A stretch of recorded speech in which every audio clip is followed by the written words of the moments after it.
الحمد لله وحده والصلاة والسلام على من لا نبي بعده. قال الله تعالى في القرآن العظيم: بسم الله الرحمن الرحيم. لقد كان لكم في رسول الله أسوة حسنة لمن كان يرجو الله واليوم الآخر وذكر الله كثيرا. وقال النبي صلى الله عليه وسلم: انما بعثت لاتمم مکارم الاخلاق.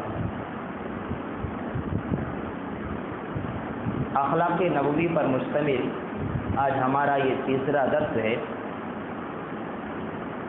آپ صلی اللہ علیہ وسلم کی سیرت طیبہ کا ایک اہم پہلو یہ بھی تھا کہ جس طرح آپ صلی اللہ علیہ وسلم اپنے صحابہ کرام سے محبت کیا کرتے تھے،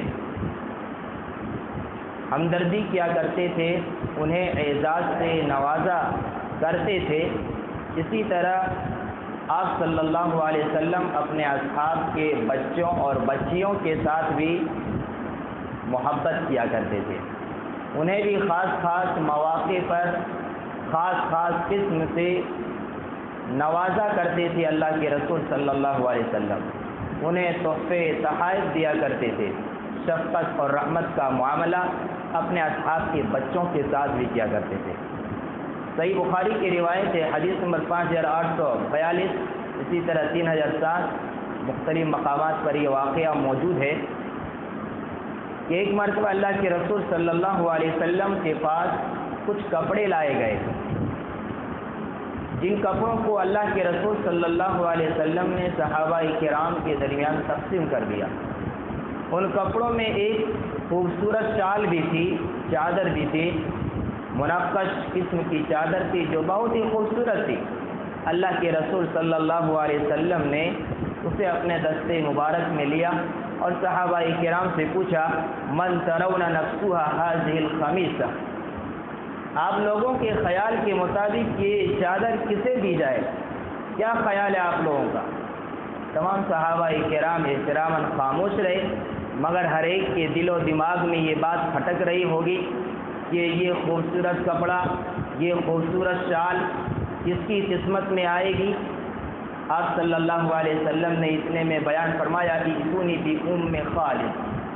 حضرت خالد بن سعید بن واصل کی صاحبزادی ام خالد کو بلاؤ، جو بچی تھی، معصوم بچی تھی، گود میں کھلانے والی بچی تھی.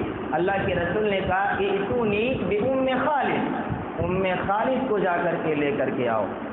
یہاں رک کر کے ایک بات سمجھ لیں، اگر آپ صلی اللہ علیہ وسلم چاہتے تو اس خوبصورت چادر کو حضرت خالد بن سعید بن واس رضی اللہ تعالی عنہ کے گھر بھجوا دیتے کہ جاؤ اس خوبصورت لباس کو، خوبصورت کپڑے کو، چادر کو ان کے گھر پہنچا دو، چھوٹی بچی اس کے گھر میں.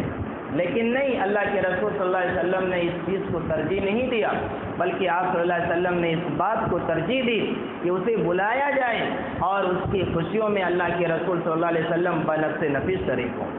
آپ صلی اللہ علیہ وسلم نے اسے بلانے کے بعد جب اس بچی کو لائی گئی تو آپ صلی اللہ علیہ وسلم نے اپنے دستے مبارک سے اس بچی کو وہ کپڑا پہنوایا، اور پہنانے کے بعد آپ صلی اللہ علیہ وسلم کہتے ہیں: یا ام خالد هذه ثنا، اے ام خالد کیا خوبصورت لگ رہی ہے.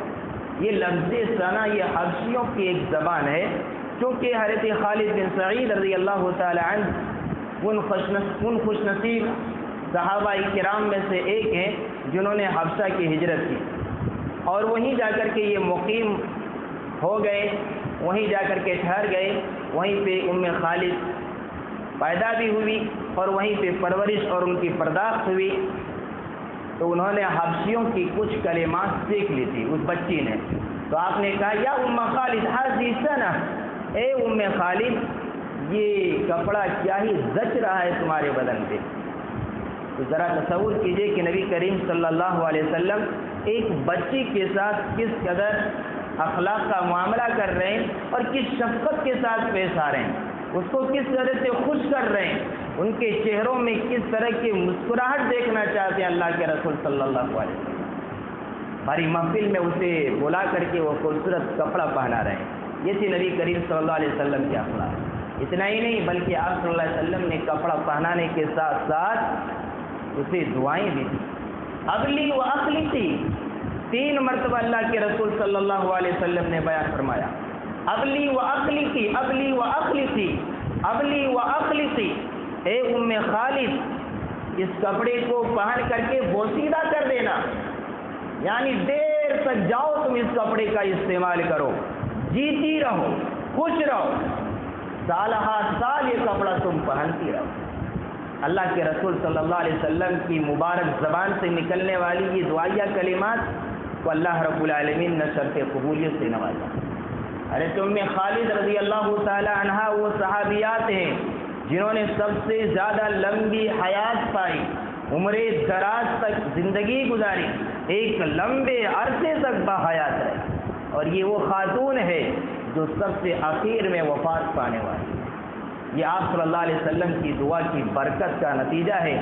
اے ام خالد جاؤ یہ کپڑا پہنو اور پہن کر کے بوسیدہ کر دو، لمبی حیات تک، ایک لمبی مدت تک یہ کپڑا پہنو۔ اخیر میں وفات پانے والی وہ کون خاتون؟ حضرت ام خالد رضی اللہ تعالی عنہ۔ جب ام خالد رضی اللہ تعالی عنہا کو یہ تحفہ دیا جاتا ہے تو وہ بے حد خوش ہو جاتی ہے، بے حد خوش ہوتی ہے، اور مارے مسرت اور شادمانی کے وہ آپ صلی اللہ علیہ وسلم کی پشت پر جو ابھری ہوئی مہر نبوت تھی اس علامت سے کھیلنا شروع کر دیتی ہے۔ یہ حرکت دیکھ کر کے اس کے باپ کو یعنی خالد بن سعید رضی اللہ تعالی عنہ کو ذرا ناگوار گزرتی یہ حرکت دیکھ کر کے اور کہنے لگتے ام خالد یہ کیا کر رہی ہے؟ ام خالد یہ کیا کر رہی نبی کریم صلی اللہ علیہ وسلم کے جسم اثر کے ساتھ کھیل رہی ہو؟ آپ صلی اللہ علیہ وسلم کہتے ہیں بھائی اسے چھوڑ دو، دعہا، حدیث کے الفاظ ہے دعہا، اس بچے کو چھوڑ دو، اسے کھیلنے دو۔ یہ تھی نبی کریم صلی اللہ علیہ وسلم کی شفقت اور محبت اور رحمت ایک بچی کے ساتھ، اور پھر وہ جی بھر کے کھیلتی ہے جب تک وہ چھوڑتی نہیں ہے۔ آپ صلی اللہ علیہ وسلم اسے کچھ بولتے نہیں ہیں، اور آپ کے جسم اطہر اور جسم مبارک سے وہ ام خالد کھیلتی رہتی ہے۔ تو نبی کریم صلی اللہ علیہ وسلم جہاں بڑوں کے ساتھ شفقت کا معاملہ کیا کرتے تھے، انہیں اعزاز سے نوازا کیا کرتے تھے، نوازتے تھے، اسی طرح چھوٹے بچوں کے ساتھ بھی شفقت اور رحمت کا معاملہ کیا کرتے ہیں۔ لیکن آج ہم ہیں کہ ہم چھوٹے بچوں کے ساتھ شفقت کا معاملہ نہیں کرتے ہیں، پیار سے بوسہ بھی نہیں لیتے ہیں۔ ایک مرتبہ اللہ کے رسول صلی اللہ علیہ وسلم اپنے نواسے کو بوسہ لے رہے تھے، اتنے میں ایک شخص آئے، ایک صحابی رسول، اور کہنے لگے اللہ کے رسول صلی اللہ علیہ وسلم کیا اپنے بچے کو بوسہ لیتے ہیں؟ کہاں بوسہ لیتا ہوں۔ انہوں نے کہا میرے پاس 10 بچے ہیں۔ کتنے؟ میرے پاس 10 بچے ہیں، لیکن آج تک میں نے کسی کا بوسہ نہیں لیا ہے۔ اللہ کے رسول صلی اللہ علیہ وسلم نے اس موقع پر جو جملہ استعمال کیا تھا یا جو آپ کی زبان ناز سے جو کلمہ نکلا تھا وہ سنہرے حروف میں لکھے جانے والے الفاظ ہیں۔ آپ نے کہا تھا اگر اللہ نے تیرے دل کو سخت کر دیا ہے تو ہم کیا کر سکتے ہیں؟ اگر اللہ نے تیرے دل کو سخت کر دیا ہے تو ہم کیا کر سکتے ہیں؟ تو نبی کریم صلی اللہ علیہ وسلم چھوٹے بچوں کے ساتھ شفقت اور رحمت کا معاملہ کیا کرتے تھے۔ یہ تھے نبی کریم صلی اللہ علیہ وسلم کے اخلاق عالیہ کا ایک اہم پہلو۔ اللہ رب العالمین سے دعا ہے یا اللہ ہمارے اندر اخلاق نبوی پیدا فرما، یا اللہ ہم سبوں کو نبی کے ایک ایک اخلاق کو اپنانے کی توفیق عطا فرما، یا اللہ جب تک اس دنیا میں زندہ رکھ، ایمان میں زندہ رکھ، اور جب خاتمہ ہو خاتمہ بالخیر عطا فرما۔